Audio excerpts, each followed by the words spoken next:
yeah, we're really doing this talk. So, blame my buddies. They shoot the idea to me. Okay, from ATW. Okay, so last night we were watching Dynamite. We heard about this Women's World Championship Eliminator Tournament, and we were like, okay, this is good. We're going to get some women involved. Some women are going to get some exposure. We're going to get some TV time for them. We're going to get some product presentation for them. They're going to start getting a push. We just need to wait to see more details about the announcement. Like, is it going to be on TV? Is it going to be on YouTube? Let's hope it's on TV. Or better yet, it's always going to be on TV and not just TV and YouTube thing, since they need to stretch this out all the way to, well, the event of Revolution, because that's clearly how long it's going to take. They haven't announced details yet. So, yeah, I toyed the idea of, hey, what if Tessa Blanchard went ahead and joined AEW?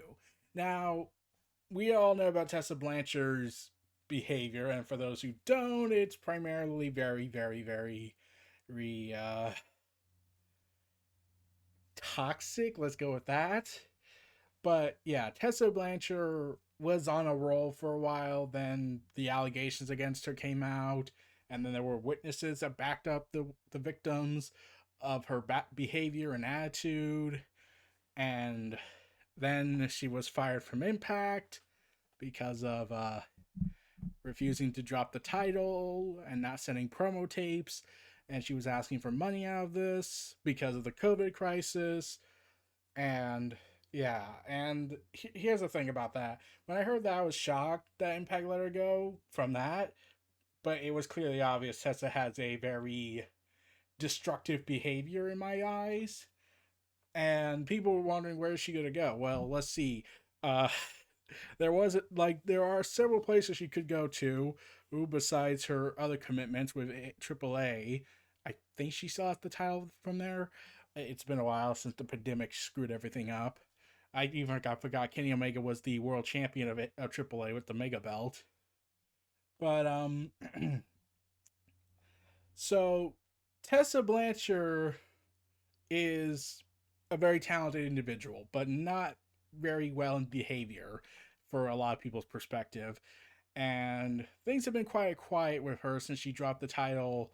Since she dropped the title recently in Independent show to, I'm trying to remember her name. It's been a while. I didn't watch the show, I think. But yeah, she was the world champion of Impact Wrestling, which was saying something. And it would have been interesting what would it could have been if she did business first instead of freaking out and being very aggressive. Like if she simply said, I don't want to work the show because of the virus. I don't feel comfortable being in the States right now. I'm perfectly content with just staying at home. I'll give you back the title. I'll send you the money and whatnot. I'll pay whatever I need to get out of my contract, for at least for now. If she had done that, things could have probably been different. But she didn't. She reportedly, I don't know if this is true. I could be completely wrong. That she asked for money. She wasn't talking to them. She didn't send promo tapes, even though they were advertising her in advance. Tessa was clearly shown to be having a very bad attitude that really needs to be addressed. And I was like one of the few people when I heard this, it's like, I want her to take a hiatus, think, clear her mind a little bit from wrestling, and at least until she realizes that what her attitude is doing is self-destructive. Uh, yeah. But there was an idea I thought was like, if she goes to WWE, she's probably being inflamed by toxicity, because let's be real, that place can be a hellhole for people who, and let's be real, WWE, now we all thought, oh well, WWE's clearly gonna hire her, right? Well, there was actually a theory that that couldn't happen, because even Vince and WWE's like, hey, we're screwed up in the head, we're fucked up, we'll take away third party rights, but Tessa, man, we can't deal with her, she's too much even for us. And we should know, we went ahead and charged people, we punished people, we fired Selena Vega over third party rights. So, yeah, it's just, this happened. So now it's like, if WWE is still, but that was when she was working with them and was doing the whole tournament, the Mae Young Classic tournament. That was years back, so it could have probably changed by now, especially since Tessa was the world champion of Impact Wrestling, so you know they're going to be probably hiring her down the road. and there were teasings going on that there was a suggestion that that might actually happen. But then after she had gotten terminated from her contract, Swole was given a question by someone on Twitter saying, "Hey, ask Swole World, you know I have to ask you how you feel about this. Keep it real." Swole responded saying how I feel about what exactly? Tessa versus some person named Mel, I don't know. But then he responds saying, especially with what she said in the past. Swole Big Swole said this, and I was shocked by this because she was one of the people that spoke out against, that spoke out in favor of what of the witnesses of the allegations that went against her.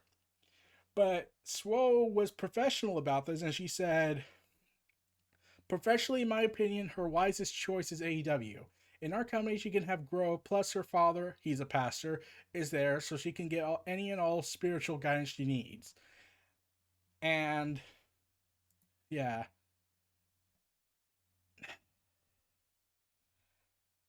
yeah, and yeah, some people were like wondering, like a lot of people were surprised that she said that because she doesn't like Tessa Blanchard, obviously.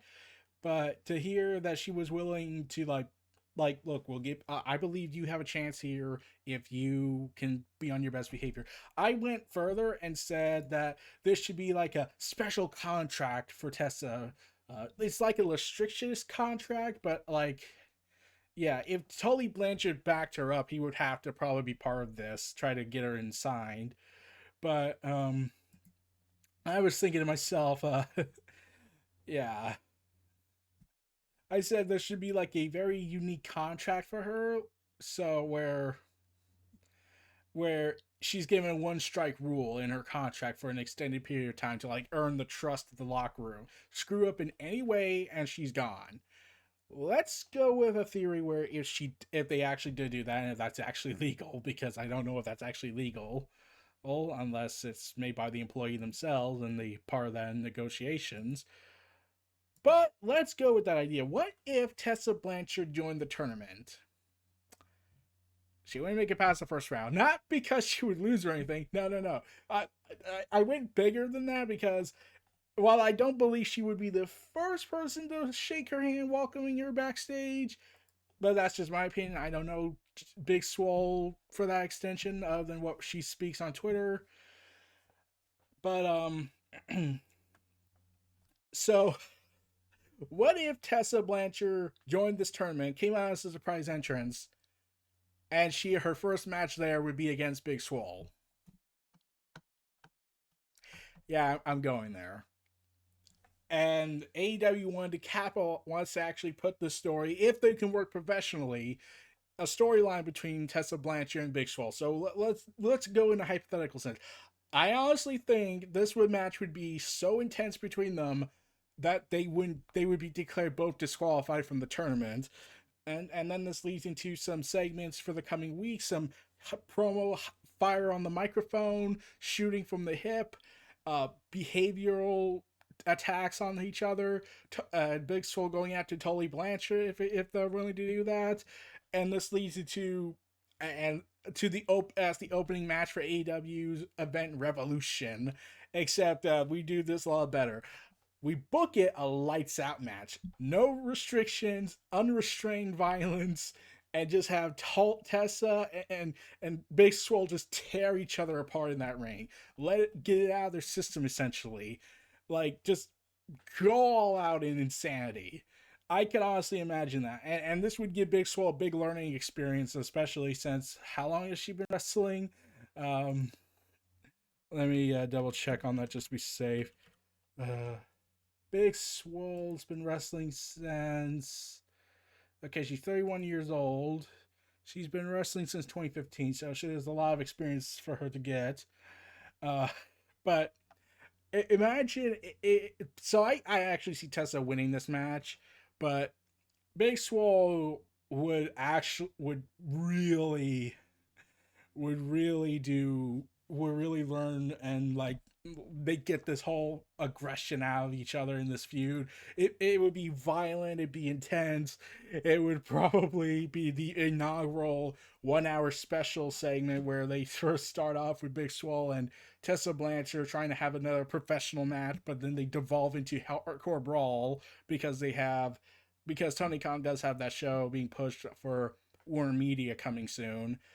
Imagine if they did that. Imagine if they did that. So this leads into a declaration that Big Swole and Tessa Blanchard, you two cannot clearly work together in the ring professionally. We have to make it a lights out match. And this would be a violent match, I think, especially since they want to go all out with this. I mean, yeah, it was interesting that Big Swole actually said it would be best for her professionally and mentally. Really. Like I thought like yeah, I was interested to know. I was surprised by that. But yeah. So the idea that Swole would go, but would Swole put her over, that would be a big thing. But like if she can be if she's been professional about how she thinks that professionally in her opinion that the wisest choice for her for a healthy environment and hopefully a healthy vibe, with her father there, or they she could do well with AEW if she was very professional about it, if she handled it well. Oh, we'll have to see on that. But the idea of Tessa's first match and first big feud would be coming in to fight Big Swole. I can honestly see, like, I can imagine WWE doing it if they really went there. Or, I don't know if AEW is willing to go to that dark route because there have been uncomfortableness when it comes to having people who don't like each other fighting against each other in the ring, like the Matt Hardy Edge situation and what led to the uncomfortableness that happened. And while they did get all that aggression out of them and their hatred, it did still take a couple of years, I think, for them to recover from their issues with each other. So we would have to see about that. But yeah, I just wanted to just spoon the idea of what would be the ideal way to introduce Tessa Blanchard to AEW. And I honestly think if they can make this work, if she would have if her behavior could be professional about this, yes, and I do not condone anything Tessa Blanchard did. It was terrible, and and I really hope that her father could convince her to stop being like and see as a pastor, and she can get the spiritual guidance she needs. We'll have to see, but yeah, yeah, I am interested to see where the if AEW did this. This is just a what if scenario. I don't think she is joining AEW.